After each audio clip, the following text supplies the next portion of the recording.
Richie Valens! Para bailar la bamba, para bailar la bamba. 3 de fevereiro de 1959. O rádio anunciava o fim de uma era antes mesmo de ela começar. Richie Valens tinha apenas 17 anos e 8 meses de carreira, o suficiente para se tornar o primeiro ícone latino do rock mundial. O problema é que para a indústria ele valia muito mais morto do que vivo. A versão que você conhece é a do acidente trágico na neve.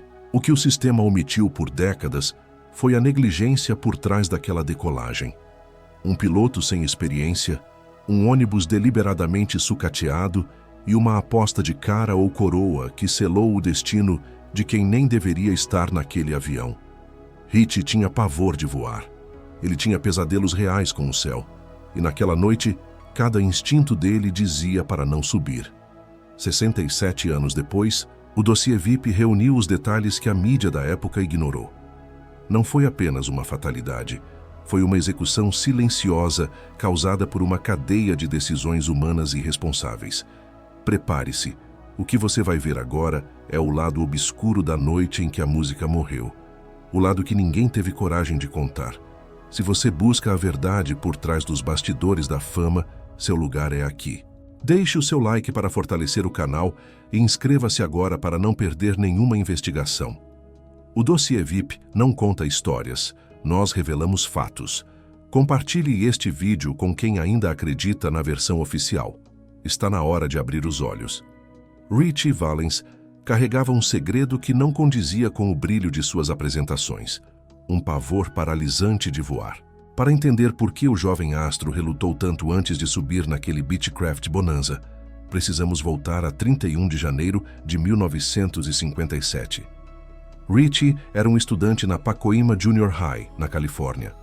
Naquela manhã, o céu sobre a escola se transformou em um cenário de horror, quando 2 aviões militares, um Northrop F-89 Scorpion e um Douglas DC-7, colidiram durante um voo de teste. O impacto foi tão violento que destroços incandescentes choveram diretamente sobre o pátio da escola. 3 estudantes morreram na hora e mais de 70 ficaram feridos. Richie não estava na escola naquele exato momento. Ele tinha ido ao funeral de seu avô. Porém, o trauma foi por procuração. Ao retornar, ele encontrou seus amigos mutilados, o cheiro de combustível queimado impregnado no ar e a visão de metal retorcido, onde antes ele costumava brincar. A partir daquele dia, ele desenvolveu uma aerofobia crônica. Ele jurou para sua mãe, Connie, que seus pés jamais deixariam o chão em uma daquelas máquinas. Esse trauma não era apenas uma lembrança, eram pesadelos recorrentes. Richie frequentemente acordava suando frio, descrevendo visões de quedas e fogo. Mesmo quando sua carreira decolou e as distâncias entre os shows ficaram enormes, ele insistia em viajar por terra. O avião, para ele, era um presságio de morte. Avancemos para o inverno de 1959. A turnê Winter Dance Party era um exercício de resistência física. As condições eram desumanas. O transporte oficial era um ônibus escolar comum, sem qualquer isolamento térmico, enfrentando um dos invernos mais rigorosos da história do meio-oeste americano. As temperaturas externas despencavam para 30 graus negativos. Dentro do veículo, o cenário era de guerra. Os músicos queimavam jornais no corredor para tentar gerar o mínimo de calor. O baterista de Buddy Holly já havia sido retirado com queimaduras de frio severas nos pés. Richie estava fisicamente destruído. Ele estava com uma gripe forte, o peito congestionado e uma exaustão que beirava o colapso. O ônibus havia quebrado novamente, deixando todos parados no gelo por horas. Foi nesse estado de vulnerabilidade que o instinto de sobrevivência imediata, fugir do frio que o estava matando lentamente no ônibus, começou a lutar contra o seu pavor ancestral de voar. A decisão de fretar um avião não foi um capricho de rockstar. Foi uma fuga desesperada de um veículo quebrado e congelante.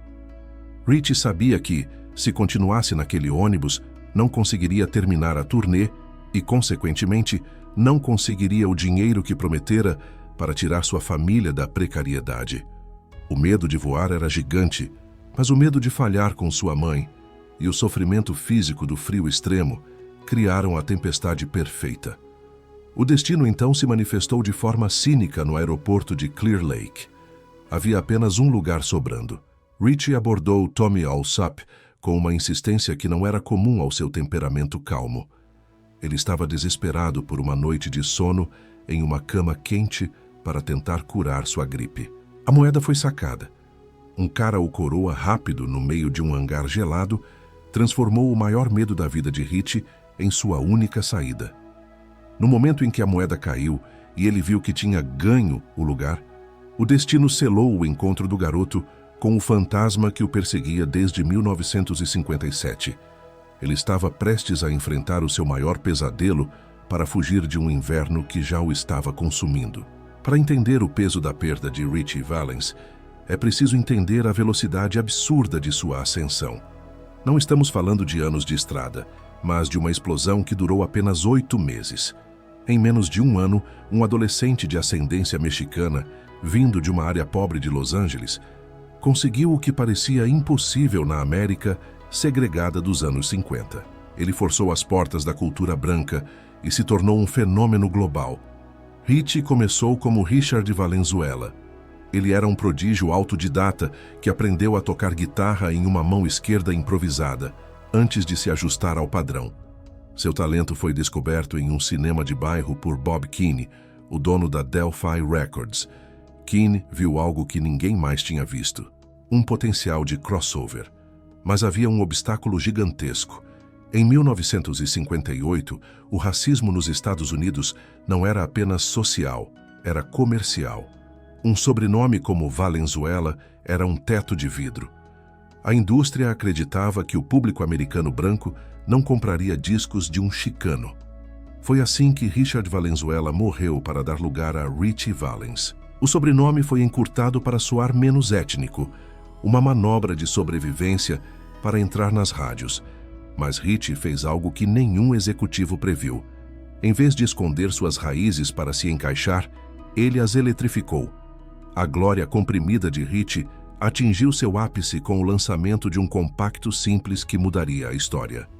De um lado, a balada Donna, escrita para sua namorada de escola, um hit que apelava diretamente ao coração da juventude americana. Do outro lado, o que seria uma revolução, La Bamba. Para bailar la bamba, para bailar la bamba. Aqui está o detalhe que revela a genialidade e a ironia de sua carreira. Ritchie mal falava espanhol. Ele cresceu em uma casa onde o inglês era a língua principal, um reflexo da pressão de assimilação da época.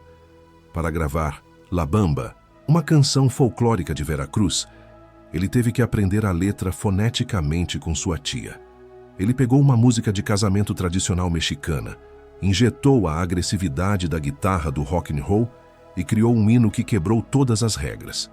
Pela primeira vez na história, uma música cantada inteiramente em espanhol estava sendo tocada de costa a costa nos Estados Unidos, forçando adolescentes brancos de Iowa a cantar palavras que eles não entendiam, mas que sentiam na alma. Ritchie não era apenas um cantor de sucesso, ele era um símbolo. Ele abriu uma porta que ainda nem existia, provando que a identidade latina não precisava ser escondida para ser bem-sucedida. Em apenas 8 meses, ele saiu de apresentações em festas de quintal em Pacoima para o palco do American Bandstand, o programa de TV mais importante do país. Ele estava dividindo o topo das paradas com nomes como Chuck Berry e Jerry Lee Lewis. Ele se tornou o primeiro grande herói do rock chicano, estabelecendo um modelo de carreira que artistas como Carlos Santana, Los Lobos e até as estrelas do reggaeton moderno seguiriam décadas depois. A ascensão foi tão meteórica que não houve tempo para o declínio, nem para a maturação. Ritchie Valens viveu toda a sua trajetória profissional sob uma pressão imensa. Ele era o sustento de sua mãe e irmãos, carregando a responsabilidade de ser a esperança de um povo, enquanto ainda lidava com as inseguranças de ser um garoto de 17 anos. Ele estava pavimentando uma estrada de ouro em um terreno minado pelo preconceito. Quando ele subiu no palco da Winter Dance Party, em 1959, ele não era apenas mais um músico na turnê. Ele era o futuro. Ele representava a diversidade que o rock ainda não sabia que precisava. Ritchie Valens comprimiu uma vida inteira de glória, inovação e ruptura cultural em meros 240 dias. Ele transformou o rock em algo universal, provando que a música não precisava de tradução quando a energia era real. A noite de 2 de fevereiro de 1959 não era apenas fria, era uma armadilha climática. O cenário em Clear Lake, Iowa, parecia um teste de resistência medieval para os músicos da turnê Winter Dance Party. O ônibus, um modelo escolar precário e sem aquecimento, havia se tornado uma câmara de tortura sobre rodas. O gelo se formava dentro das janelas e os artistas, exaustos e doentes, haviam chegado ao limite do suportável. Foi nesse ambiente de desespero físico que a decisão fatal foi tomada. Buddy Holly, frustrado com a logística desastrosa, decidiu que não passaria mais uma noite naquele ônibus. Ele queria chegar à próxima parada, Moorhead, para lavar suas roupas e dormir em uma cama quente. Ele pagou $36 por pessoa para fretar um Beechcraft Bonanza 1947, um pequeno monomotor de 4 lugares. O que ninguém sabia naquelas horas finais é que o piloto escolhido pela empresa Dwyer Flying Service, Roger Peterson, de apenas 21 anos, carregava uma deficiência técnica crítica. Ele não tinha certificação para voar apenas por instrumentos. Peterson tinha falhado em um teste de voo cego pouco tempo antes. Naquela noite, com o céu fechado por uma tempestade de neve, ele estaria voando às cegas. Enquanto isso, nos bastidores do Surf Ballroom, o destino estava sendo decidido no metal. Originalmente, os lugares no avião eram de Buddy Holly e seus músicos de apoio, Waylon Jennings e Tommy Allsup. Ritchie Valens, consumido pela gripe e pelo cansaço, viu naquele avião a sua única chance de recuperação. O garoto que tinha pavor de voar estava agora implorando para subir ao céu. Ritchie abordou Tommy Allsup repetidamente. "Eu te dou o meu lugar se você ganhar no cara ou coroa", propôs Ritchie. Allsup resistiu, mas a persistência de Valens venceu. No hangar gelado, sob a luz fraca, a moeda foi lançada ao ar. Tommy Allsup escolheu coroa. A moeda caiu. Cara. Ritchie Valens tinha ganhado o sorteio. Ele olhou para Allsup e disse as palavras que assombrariam o músico pelo resto de sua vida. "Essa é a primeira vez que ganho algo em um sorteio." Ao mesmo tempo, em uma ironia cruel, Buddy Holly brincava com seu baixista, Waylon Jennings, que havia cedido seu lugar para o doente J.P. Richardson, The Big Bopper. Holly disse, "Espero que seu ônibus congele." Jennings respondeu com uma frase que o perseguiria por décadas. "Bem, eu espero que seu avião caia." Às 0h55 da madrugada de 3 de fevereiro, o pequeno avião decolou sob uma neve pesada e ventos laterais violentos. Testemunhas no aeroporto viram as luzes da cauda da aeronave descendo gradualmente em vez de subir. O piloto, desorientado pelo horizonte escuro e pela neve que confundia seus sentidos, provavelmente sofreu de vertigem espacial. Ele acreditava que estava subindo, quando na verdade estava mergulhando o nariz do avião em direção ao solo. O impacto ocorreu apenas 6 milhas após a decolagem. O avião atingiu o campo de milho de Albert Ewell a mais de 270 km por hora. Não houve explosão. Houve apenas o som seco do metal contra a terra congelada. O Beechcraft capotou várias vezes, arremessando os corpos de Ritchie, Buddy e Richardson para fora da cabine.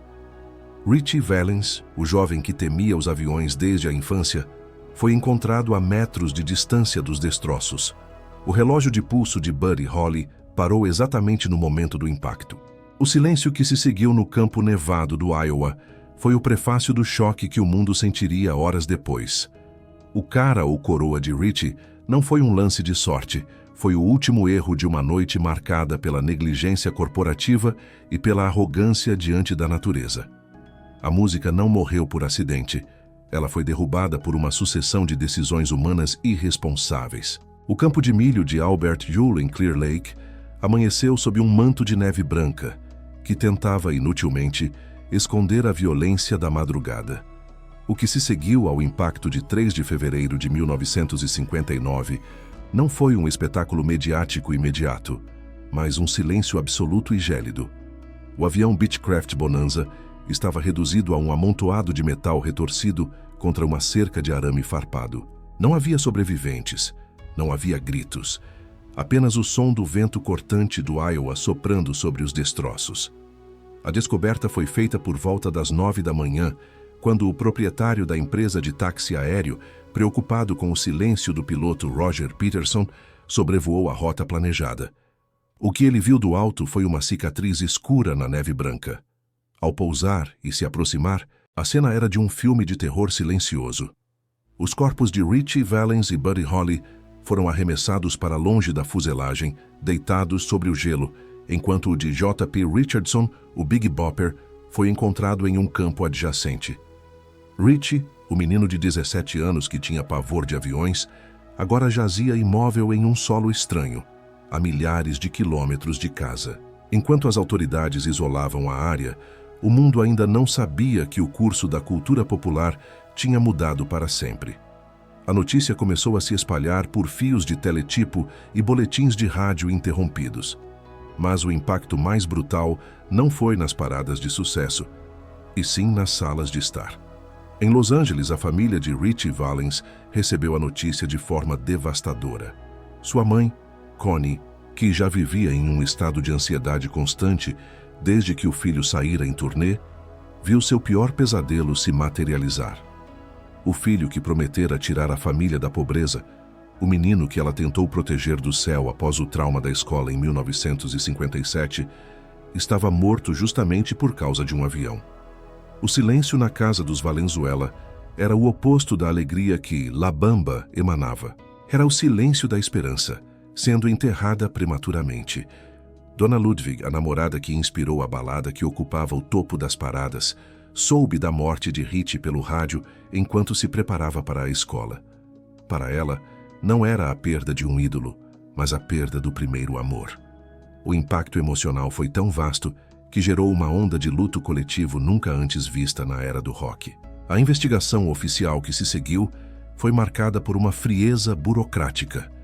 O relatório do Conselho de Aeronáutica Civil concluiu que a causa principal foi o erro do piloto, agravado pelas condições meteorológicas.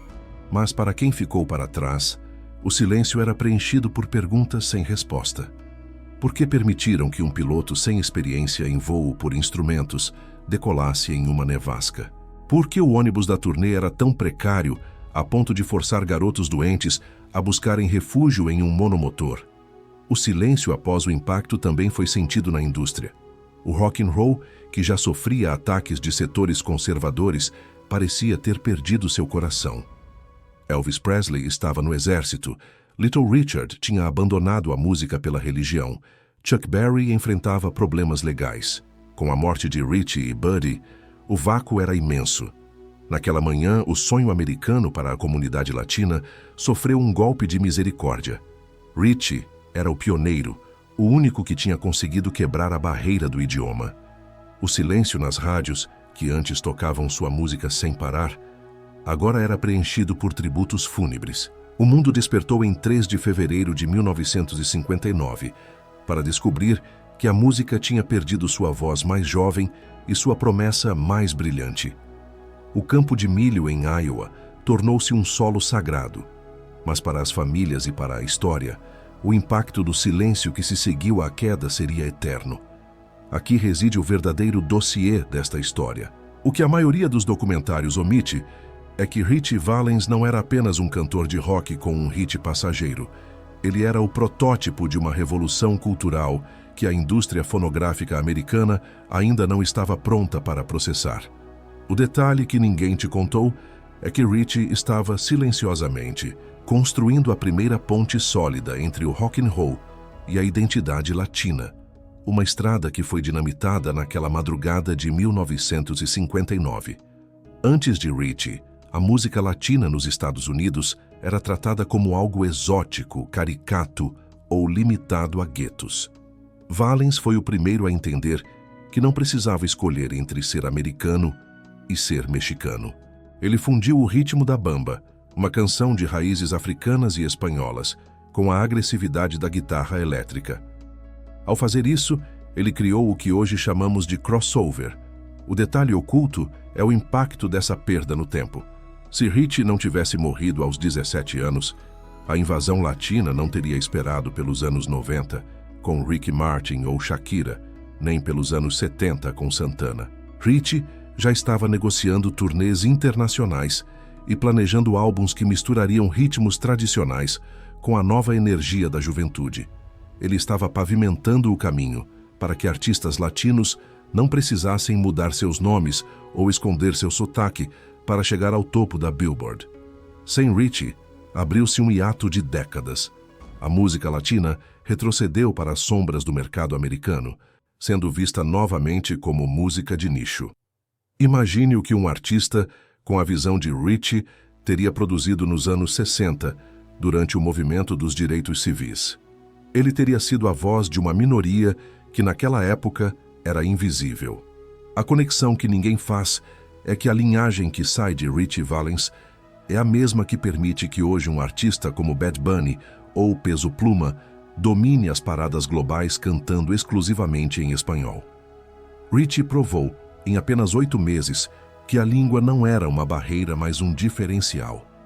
Ele foi o primeiro global star antes mesmo do termo existir. O segredo que a história guarda sob 7 chaves é que a morte de Ritchie Valens atrasou a integração cultural das Américas em pelo menos 20 anos. Ele era o elo perdido. Quando aquela moeda caiu no chão do hangar, o mundo não perdeu apenas um cantor de 17 anos, perdeu o arquiteto de uma nova era musical. O detalhe que ninguém conta é que cada artista latino que hoje pisa em um palco nos Estados Unidos está, de certa forma, caminhando sobre a terra que Ritchie começou a arar. Ele não foi apenas uma vítima de um acidente. Ele foi o mártir de um movimento que foi silenciado no seu berço, deixando órfã uma legião de artistas que ainda nem tinham nascido. A grande pergunta que fica, 67 anos depois daquela madrugada no Iowa, não é apenas o que aconteceu, mas o que deixou de acontecer. Se aquela moeda de 25 centavos tivesse caído do outro lado, se Tommy Allsup tivesse mantido seu lugar e Ritchie Valens tivesse enfrentado o frio daquele ônibus quebrado, como seria o mundo hoje? Estaríamos falando de um homem de 84 anos, dono de um império musical que uniu 2 continentes. Quantas barreiras teriam caído mais cedo se aquela guitarra não tivesse sido silenciada aos 17 anos? O destino é um conceito estranho. Ele transformou o maior medo de um garoto, o céu, em seu túmulo definitivo e transformou um lance de sorte em uma sentença. Muitos chamam de tragédia, outros de uma sequência imperdoável de erros humanos. Mas para o dossiê VIP, a história de Ritchie Valens é o lembrete de que o futuro da cultura mundial pode ser decidido em 1 segundo, no ar, entre o cara e a coroa. Agora, eu quero saber de você. Você acredita que o que aconteceu naquela noite foi apenas uma triste fatalidade? Ou existe algo mais profundo nessa cadeia de coincidências que ninguém quer admitir?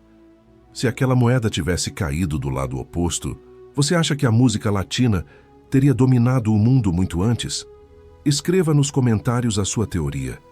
Eu leio cada um de vocês.